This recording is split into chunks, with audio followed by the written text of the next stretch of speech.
Kenapa ada gula merah, gula putih, dan gula batu?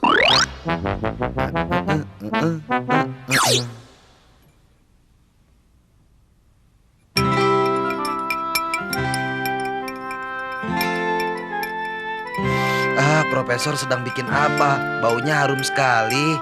Bikin kopi. Piggy, tolong ambilkan aku gula di dapur ya.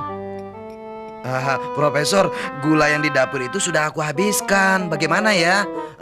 Oh, tidak apa-apa. Itu gula merah. Di dapur masih ada gula putih dan gula batu. Tolong ambilkan. Kenapa ya Profesor?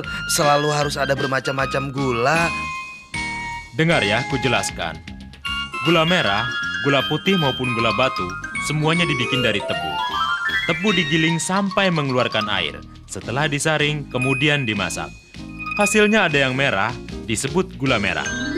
Gula merah mengandung zat warna. Di dalamnya ditaruh penyerap warna dan dimasak menjadi satu. Warna merah diserap hilang, jadi gula putih. Gula putih mengandung air. Kalau air ini dihilangkan, akan menjadi gula batu. Bagaimana? Kau sudah mengerti? Tentu saja aku mengerti. Profesor, ini sudah kutambahkan gula putih. Coba rasakan. Bagus sekali. Baiklah, akan kucoba. Kamu salah memasukkannya. Yang kamu masukkan bukan gula, tapi garam. Di bawah pot bunga, mengapa ada lubang?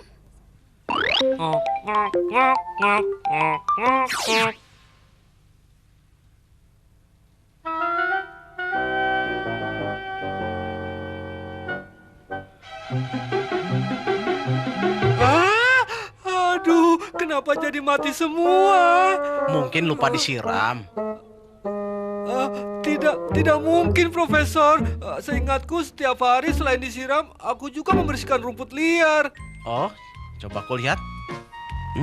Ini karena tidak ada lubang di bawahnya. Oh ya? Tapi kenapa harus ada lubang? Baiklah, akan kujelaskan.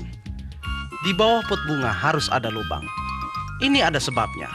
Kalau kita siram air terlalu banyak dan di bawah pot bunga tidak berlubang, air jadi tidak bisa keluar. Akar pun akan terendam air. Lama-lama akar bunga akan menjadi busuk. Bunga pun lalu menjadi mati. Nah, kalau ada lubang kecil, air yang tak terpakai akan keluar dari lubang itu. Bunga pun akan segar dan tidak mati. Bagaimana? Kamu sudah mengerti sekarang? Oh, iya, aku mengerti. Ada apa lagi, Froggy? Aku ikuti kata-katamu. Di bawah pot dibuat lubang, tapi lubangnya terlalu besar, Profesor. Jadi bunga dan tanah semuanya keluar. Ini lihat.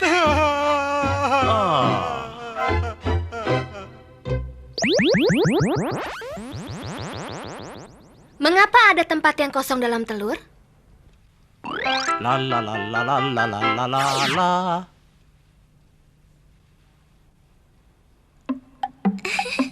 Telur kalau berjalan miring sana miring sini lucu sekali.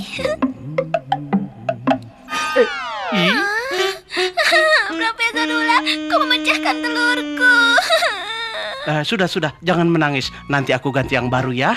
Tidak mau. Yang tadi lebih bagus, yang lain belum tentu bagus. Pokoknya ganti. Semua telur sama, Snelly. Di sebelah telur ada tempat yang kosong. Kalau digelindingkan jadi miring sana miring ke sini. Jangan khawatir, akan kuganti telurmu. Aku tidak mau. Kalau begitu baiklah, akan kujelaskan padamu. Di dalam telur ada ruang yang kosong, tempat untuk menyimpan oksigen. Saat anak ayam di dalam, sebelum keluar memakai oksigen tersebut untuk bernapas. Sebab kalau tidak, pasti akan mati.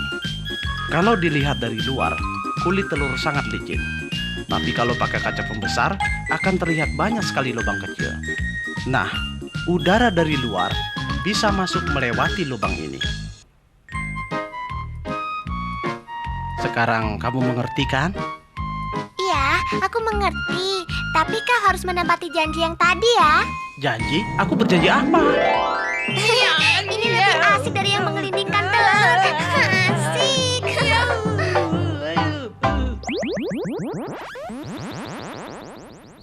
Air belum mendidih, Kenapa bisa keluar suara mendesis? Wak, wak, wak, wak, wak, wak, wak, wak, wak, wak, wak.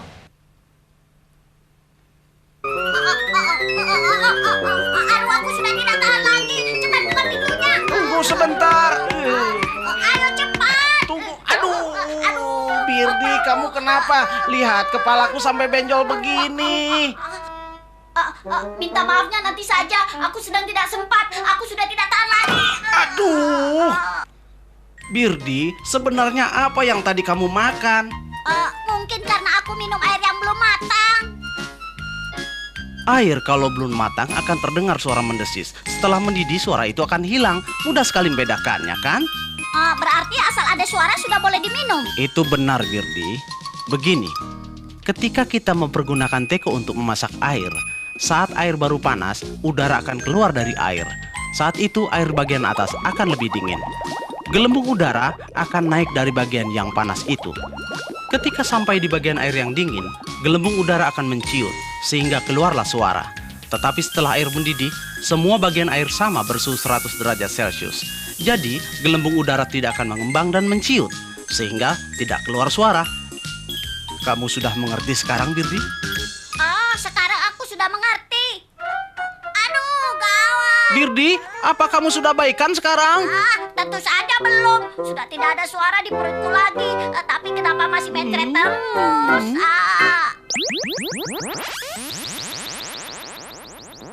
Kenapa air berputar sebelum masuk pembuangan?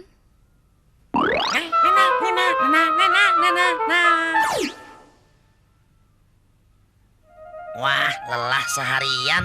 Pulang langsung mencuci muka, terus beristirahat. Aku nyalakan dulu airnya. Aneh kenapa airnya berputar. Coba sekali lagi.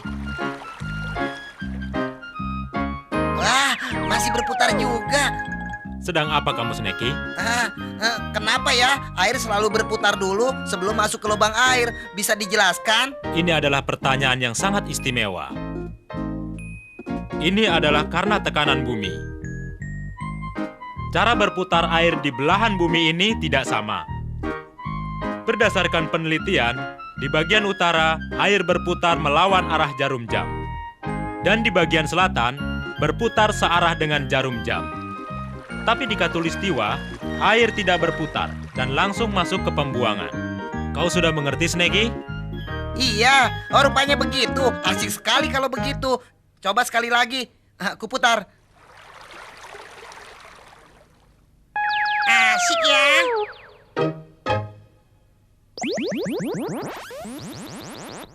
Dalam air panas, jika dimasukkan sebatang aluminium, kenapa cepat dingin?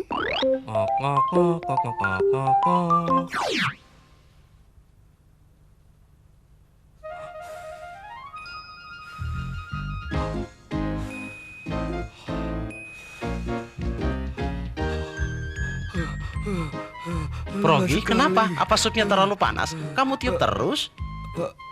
Benar, meniup begini capek juga. Tidak tahu sampai kapan. Jangan khawatir. Kamu masukkan saja ke dalam sup itu 1 batang aluminium. Oh, aluminium. Iya, tidak salah. Nah, marilah kita bikin percobaan. Dalam 1 gelas air panas, masukkan 1 batang aluminium. Sebentar kemudian, coba kamu pegang aluminium itu. Kamu tidak akan merasa panas lagi. Kenapa bisa begitu? Ini karena aluminium mengantar panas dengan cepat. Panas yang ada dalam air akan dibuang dengan cepat ke udara, sehingga air menjadi cepat dingin. Nah, begitulah. Bagaimana? Kamu mau coba?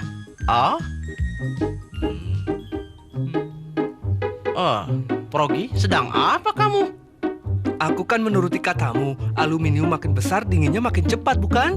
Ya ampun.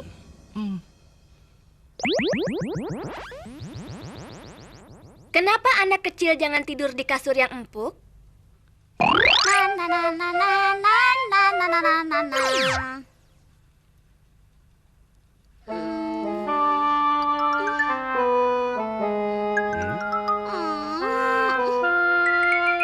Rabito, kenapa? Kenapa mukamu kelihatan kesal sekali? Tadi aku tidur sebentar, tapi punggungku pegal dan sakit jadinya. Coba kulihat. Oh, Aku tahu, itu karena kasurmu terlalu empuk. Hah? Apa ada hubungannya? Tentu saja ada. Anak kecil, tulang-tulangnya belum begitu keras. Bila tidur di kasur yang empuk, biar dia terlentang ataupun miring, maka badannya akan mengikuti bentuk kasur. Misalnya, kalau dia tidur terlentang, punggungnya akan menjadi bungkuk. Kepalanya jadi maju ke depan, bahkan bahunya juga ikut maju ke depan.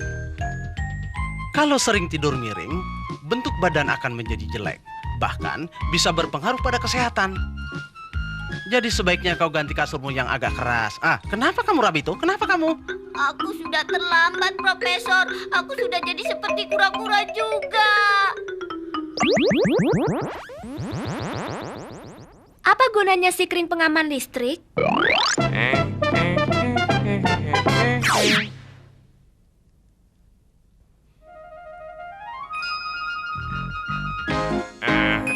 Profesor Ulas sedang baca buku ya? Begini Profesor, maaf aku mengganggu. Boleh aku minta sedikit kawat? Kawat? Untuk apa kamu meminta kawat, Katy? Sikring pengaman rumah kita kan sering putus. Jadi kalau pakai kawat besi mungkin tidak akan putus lagi. Jangan sekali-kali memakai kawat besi untuk menggantikan sikring pengaman. Benarkah? Kenapa tidak boleh? Karena berbagai kawat besi atau kawat listrik bisa dilalui listrik. Daya tahan mereka terhadap listrik berlainan. Saat listrik yang lewat terlalu besar, lebih besar daripada daya tahannya. Kawat listrik tersebut akan terbakar putus dan dapat menimbulkan api. Kawat dari sikring pengaman terbuat dari bahan yang khusus. Ada satu keistimewaannya. Dibanding berbagai kawat listrik lain, dia paling mudah putus. Dengan memasang sikring pengaman, saat listrik mengalir terlalu besar, sikring pengaman akan putus. Jadi sikring pengaman bisa menjamin keamanan pemakai listrik. Kau sudah mengerti, Katy? Aduh, celaka. Aku harus secepatnya mencari Mosi agar dia mencopot semua kawat besi. Kalau tidak, bisa berbahaya. Ya Tuhan, dari mana dia dapat ide begitu ya?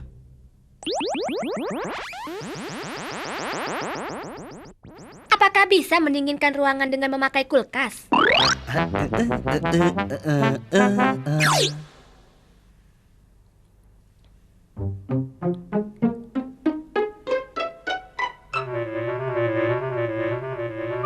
Udaranya panas sekali. Pakai kipas angin juga tidak terasa. Ini percuma saja. Aku dapat akal. Lihat saja. Iya, ini aneh sekali. Kenapa masih tidak sejuk juga ya? Piggy, kenapa kamu buka pintu kulkasku seperti ini? Maksudku, aku ingin buat seperti AC ruangan. Kamu bodoh, Piggy. Itu tidak akan mungkin. Memangnya kenapa begitu, Profesor? Jangan bermimpi di siang bolong. Saat kulkas menyala, belakang kulkas jadi panas. Pipa panas di belakang untuk mengeluarkan panas. Sehingga di dalam kulkas menjadi dingin. Saat kamu buka pintu kulkas, udara dingin keluar dari dalam kulkas. Sementara udara panas keluar dari pipa belakang. Kulkas mengeluarkan udara dingin, juga mengeluarkan hawa panas. Suhu tidak akan jadi dingin dengan membuka pintu kulkas. Jadi cara ini tidak bisa dipakai. Dan juga cara ini tidak bisa berguna. Apa kau sudah mengerti dengan penjelasanku, Piggy? Begitu rupanya. Walaupun aku membuka kulkas harian, tetap saja tidak bisa dingin. Bukankah begitu, Profesor? Aduh, pintu kulkasku kau buka seperti ini. Makanan di dalamnya jadi basi semuanya.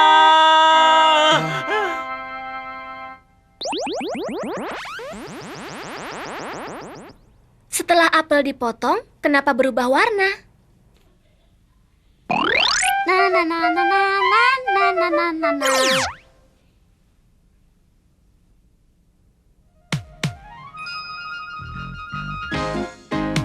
Sebentar. Cepat, Profesor. Cepat kemari. Cepat. Rabito, ada apa? Ada apa? Tidak apa, Profesor. Aku hanya mau mengundang Anda makan apel. Oh, aku pikir terjadi sesuatu. Hanya mengundangku makan apel saja, tanganku ditarik-tarik. Aneh sekali, Profesor. Kenapa apel yang belum lama aku potong berubah warnanya? Apa sebabnya? Tolong jelaskan. Apel kalau dipotong, ya memang begitu. Makanya harus cepat kau habiskan. Kenapa bisa begitu, Profesor? Sebabnya begini. Apabila apel dipotong pakai pisau, di bagian luar yang terpotong akan perlahan berubah menjadi warna gelap. Ada orang yang mengira karena bersentuhan dengan besi dan pisau. Sebenarnya itu salah. Walau digigit pun akan terjadi hal yang sama. Rupanya di dalam apel ada dua zat yang berbeda. Satu asam dan satunya basah. Jika apel tidak dipotong, tidak akan bereaksi dan apel tidak akan berubah warna. Tapi saat apel dipotong, kedua zat ini akan bereaksi membentuk warna yang gelap. Nah, kau sudah mengerti, Rabito? Sudah, Profesor. Jadi aku tidak usah takut apelku berubah warna. Aku bisa nikmati apel dengan santai. Hah? Dan bagus bukan? Pelit sekali dia. Kenapa asap api selalu ke atas?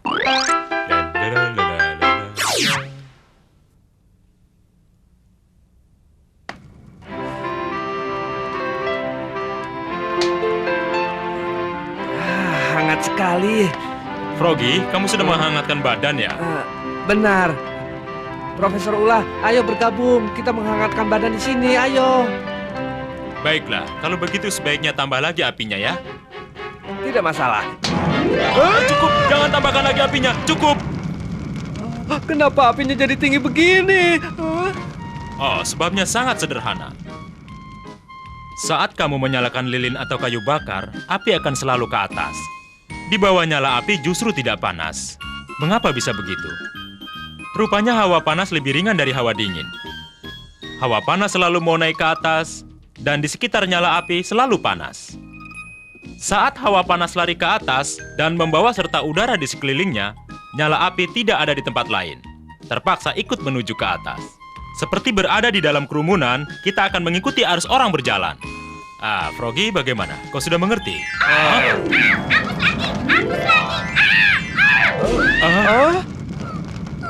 Dedi, kenapa kamu jadi burung panggang begini? Kasihan. Enak saja kau bicara. Kalian membuat api terlalu tinggi. Jadi saat aku lewat sini, ya begini jadinya.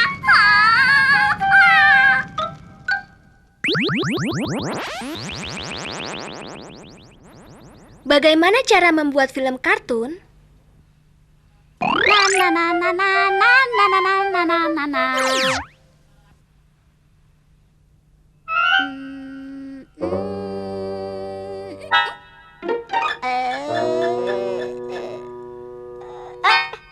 Rabito bercermin terus, ada apa?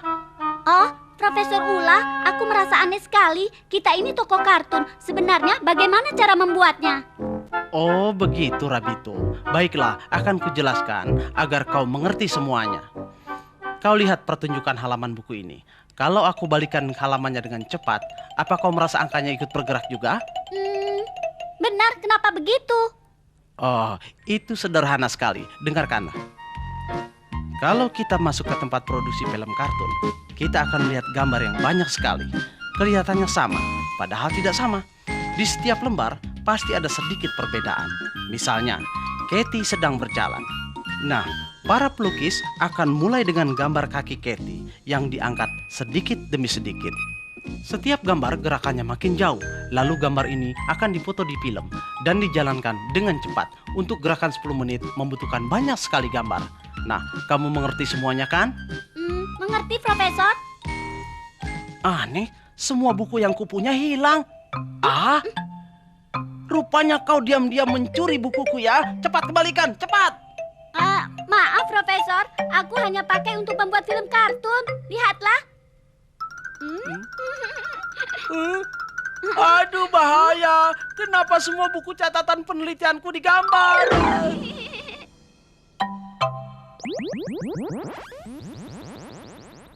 Pakai panci mantau, tingkat mana yang matang dulu?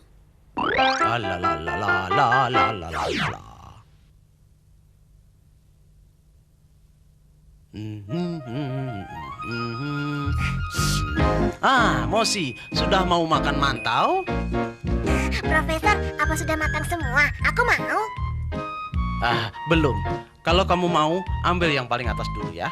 Yang di bawah rasanya belum matang.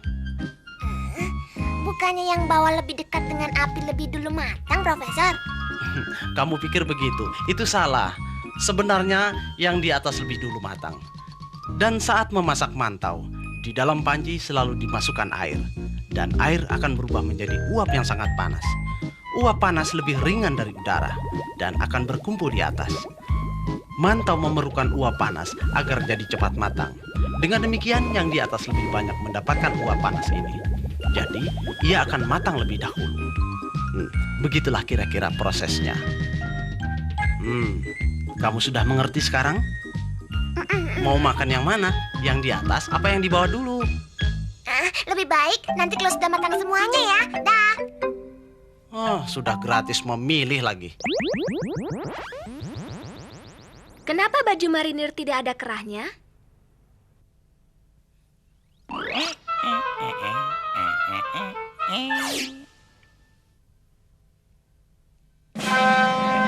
Sneki, lihat baju marinirku. Juga topi marinir ini. Bagus tidak? Iya, kau gagah sekali. Tapi aku sedang mabuk laut, Profesor. Aku mau muntah. Kalau begitu, cepat lepaskan pengikat bajumu. Seperti baju yang kupakai ini, Sneki. Kenapa begitu? Biar ku jelaskan, Sneki. Marinir hidup di atas kapal, sering keluar masuk kapal. Agar tidak terganggu dan mudah memakainya, jadi bajunya dibuat tidak berkerah. Begitu juga kalau dia naik turun tangga, supaya tidak gampang tersangkut. Di marinir juga ada yang suka mabuk laut. Nah, kalau baju itu dibuat berkerah, akan bergesekan dan merangsang tenggorokan untuk muntah. Jadi, itulah alasannya mengapa baju marinir tidak berkerah. Bagaimana? Kamu sudah mengerti? Tapi terlambat, aku sudah muntah, Profesor. Aduh.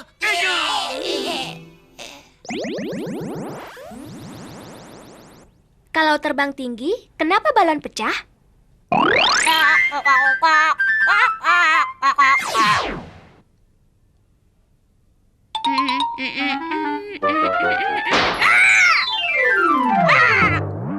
Birdi, kenapa kamu? Makanya lain kali hati-hati. Aduh, Profesor, mengapa balon bisa meletus di tempat yang tinggi? Seperti bom, mengerikan sekali. Oh, karena balon itu terbang terlalu tinggi. Kenapa terbang terlalu tinggi bisa meletus? Aku tidak mengerti. Biar aku jelaskan. Karena di dalam balon terisi gas hidrogen. Hidrogen lebih ringan dari udara, jadi bisa terbang. Tekanan di dalam balon sama dengan tekanan di luar. Saat balon terbang tinggi, tekanan di luar jadi kecil. Tekanan di dalam jadi lebih besar. Demikian bertambah terus. Sampai satu batas tertentu, balon tidak bisa menahan lagi. Sehingga balon itu meletus. Nah, bagaimana sekarang? Kamu mengerti?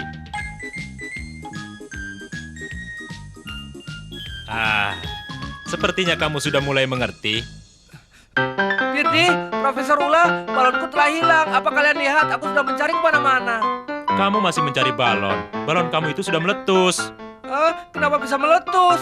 Biar ku jelaskan. Di dalam balon ada semacam gas yang tidak tahan terhadap udara. Begini saja. Sekarang kalian kasih aku satu balon lagi untuk percobaan. Bagaimana? Mungkin aku akan mengerti. Kalau begitu enak di kamu. Kenapa balon yang terisi udara bisa kempes? Lihatlah,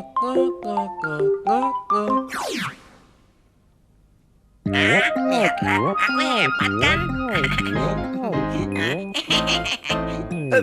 Hai Sneki, kamu sedang main balon ya? Iya. Aku juga punya balon yang Mana? besar. Wah, kenapa ini? Balonku kok jadi sekecil ini? Siapa yang menukarnya? Aduh, bagaimana? Froggy, kenapa? Tadi jelas balonnya besar, ini tidak bocor. Kenapa bisa jadi sekecil ini? Pasti ada yang menukarnya. Jangan cemas dulu, Froggy. Ini kan memang balonmu yang tadi. Kenapa bisa jadi kecil, Profesor? Karena balon kulitnya sangat tipis. Setelah ditiup, jadi lebih tipis lagi. Di balon ada banyak lubang-lubang yang tidak terlihat oleh mata. Udara di dalam balon ini akan keluar sedikit demi sedikit. Itu membuat balon perlahan-lahan jadi mengecil. Nah, sekarang kau sudah mengerti kan, Froggy? Jangan menangis lagi ya. Baik, Profesor. Kalau begitu, tiup saja lagi balonnya supaya menjadi besar. Baiklah. Ya, tuh kan jadi pecah lagi. Sekarang tidak punya balon.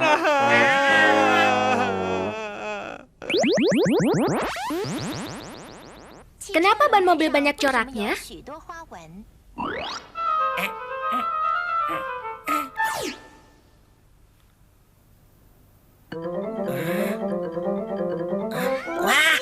dapat ide.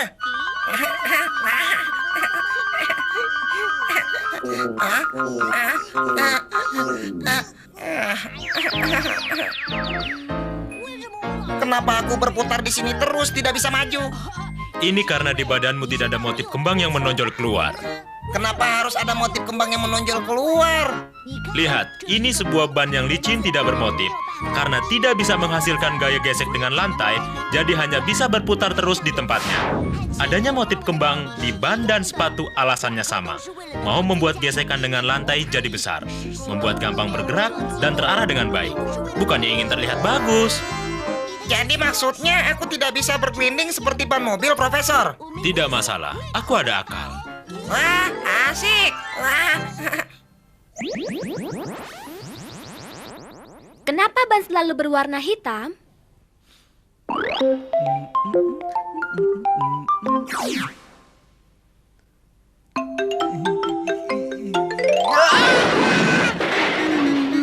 Bannya pecah. Progi, jangan bersedih, tenang saja. Kau lihat, aku membawakan ban yang baru untukmu. Ah, tidak mau itu bannya warna hitam. Aku tidak mau, Profesor. Ban warna hitam itu ada sebabnya. Kau tahu tidak? Semua ban kendaraan terbuat dari karet. Karena karet punya sifat yang lentur, dapat mengurangi benturan saat bergerak. Tapi karet murni ada kelemahannya, yaitu tidak tahan gesekan. Ban seperti itu akan mudah pecah. Nah, bagaimana ban bisa menahan daya gesekan? Di dalam ban ditambah sedikit karbon hitam, sehingga karetnya berubah menjadi warna hitam. Memang jelek, tapi jadi kuat dan tahan gesekan. Ban yang dibuat dengan cara ini, selain mempunyai daya lentur yang baik, juga menahan gesekan dengan baik. Sehingga sekarang dapat dilihat, hampir semua ban berwarna hitam. Oh, rupanya begitu. Tapi aku punya akal untuk merubah warnanya. Lihat saja. Lihat ini, warnanya lain kan? Warnanya bagus juga. Mengapa bangunan bertingkat harus membuat pondasi yang sangat dalam?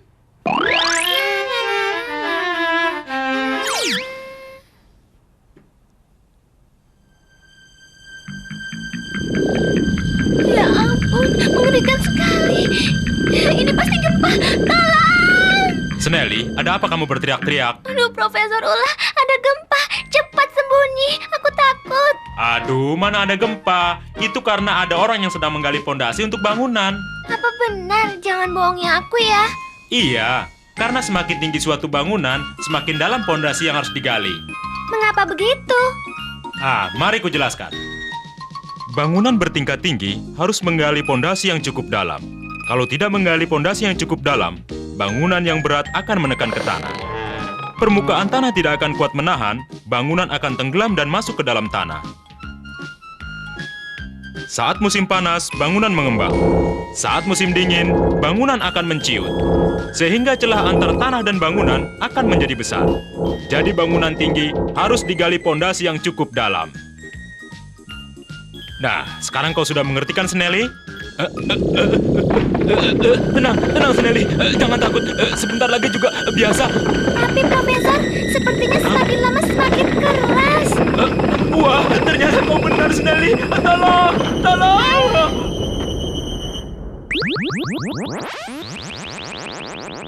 Kenapa bangunan yang tinggi harus pasang anti petir?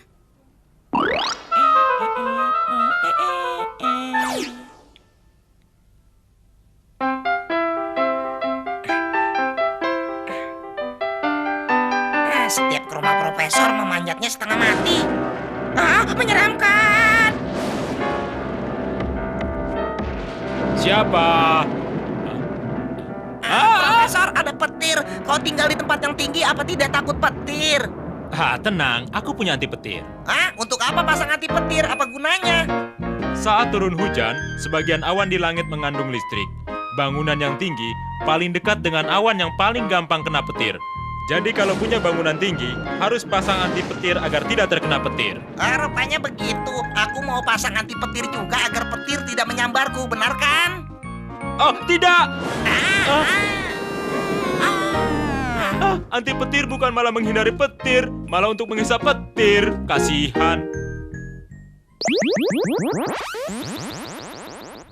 Kenapa bensin harus ditutup?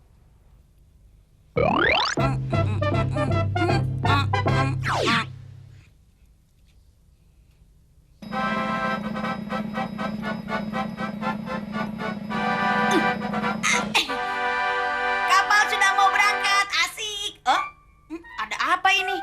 Oh, kenapa bensinnya habis? Aneh. Kathy, kenapa kamu? Aku merasa aneh sekali, Profesor. Baru beberapa hari ini aku isi penuh. Kenapa sekarang bensinnya sudah habis? Oh, tentu saja habis. Itu karena tangkinya kamu tidak tutup, Kathy. Kalau tidak ditutup, apakah bensinnya bisa hilang sendiri, Profesor? Tentu saja bisa. Begini, Kathy. Bensin adalah sejenis cairan yang sangat gampang menguap. Asal ada lubang kecil, dia akan menguap pergi. Jika ruangan penuh dengan uap bensin dan bertemu dengan api, maka akan segera meledak. Makanya setelah tangki diisi bensin, harus kita tutup rapat-rapat agar jadi tidak boros, juga bisa menghindari bahaya. Di pompa bensin tidak boleh merokok. Bagaimana? Aku cukup pintar, bukan? Profesor, kali ini kok salah. Bensin Kathy aku yang curi. Kembalikan bensinku!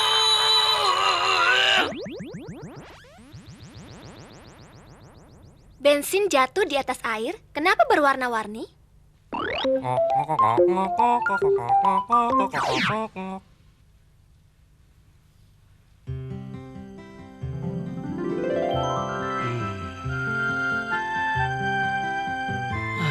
Cuaca setelah hujan bagus sekali, apalagi ada pelangi untuk dinikmati.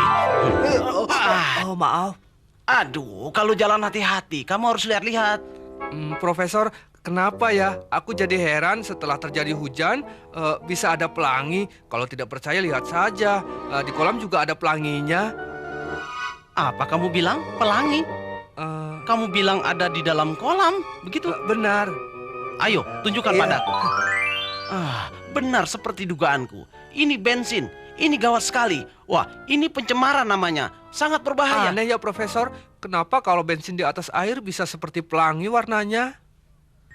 Oh, begitu. Biar aku jelaskan. Sinar matahari dilihat seperti warna putih saja. Sebenarnya terdiri dari warna merah, kuning, hijau, biru, violet, coklat, dan oranye. Itu ada 7 warna. Nah, bensin tidak larut dalam air, juga lebih ringan dari air. Jadi, jika jatuh di air akan tersebar. Sinar matahari jatuh di atas lapisan ini akan dipantulkan kembali sehingga kelihatan seperti pelangi. Tetapi, aduh celaka. Sekarang bukan saatnya untuk belajar. Cepat cari alat. Kita harus bersihkan ini semua. Cepat.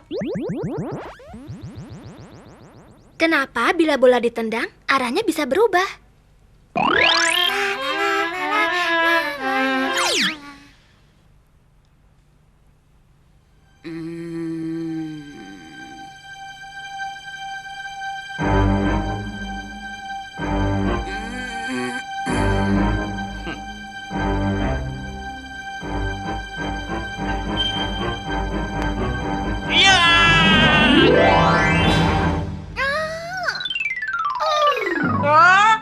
Snelly? Snelly, kamu tak apa-apa? Snelly? Maafkan aku ya, Snelly. Kenapa tendangan pisangku bisa kacau begitu? Profesor, apa itu tendangan pisang? Itu semacam teknik menendang bola saja. Apa kau tak pernah dengar? Tidak. Baiklah, akan kujelaskan. Teknik ini, kalau diterapkan, bola akan melengkung. Itu disebut tendangan pisang. Bola tersebut tidak ditendang tengahnya. Jadi bola itu akan melaju sambil memutar. Udara di kedua sisi bola itu tidak sama. Sedangkan sifat udara makin cepat bergerak, makin besar tekanannya. Karena tekanan udaranya tidak sama, bola jadi melengkung. Bagaimana? Kamu sudah mengerti kan? Aduh, aku terkena tendangan pisang.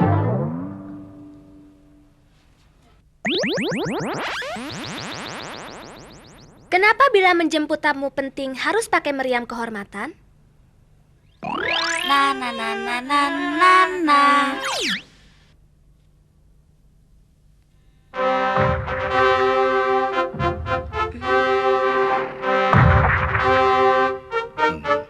Hebat. Selamat datang. Bagaimana dengan kabarmu? Baik, terima kasih guru. Aku memakai meriam kehormatan untuk menyambutmu. Aduh, merepotkan saja guru. Ini kenalkan guru, Snelly temanku. Snelly, cepat keluar, jangan takut. Ayo kenalan sama guruku. Aku tidak mau. Aku takut sekali mendengar suara yang keras-keras. Mungkin ini ini karena- maaf, silakan guru. Silakan. Baiklah, akan aku jelaskan. Pada zaman dahulu, Inggris merupakan negara paling maju dalam mengarungi lautan. Para tentara Inggris sering berkunjung ke negara lain. Untuk menunjukkan niat baik, semua peluru meriam ditembakkan ke atas. Nah, cara ini dipakai sebagai tanda persahabatan. Untuk kehormatan paling tinggi, biasanya ditembakkan 21 kali. Karena pada saat itu, kapal yang paling besar memiliki 21 meriam. Nah, sekarang bagaimana? Apakah kau sudah mengerti? Sudah, aku hanya bercanda. Kau anggap ini bercanda? Maafkan aku. Ini adalah pertanyaan penting, bukan bercanda tahu? Kenapa dia pingsan? Lihat guru, dia pingsan bukan karena bunyi meriam, tetapi takut sama guru. Memangnya aku seram ya?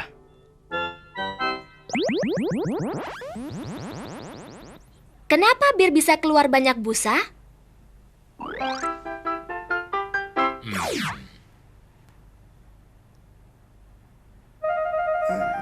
Aduh, haus sekali. Akan aku buka. Aduh, susah sekali. Profesor Ula, maaf ya. Aku tidak sengaja. Aku haus mau buka bir dan minum sepuasnya. Malah menyiram Anda. Profesor, kenapa bir bila dibuka bisa berbusa begitu banyak? Baiklah, akan kujelaskan.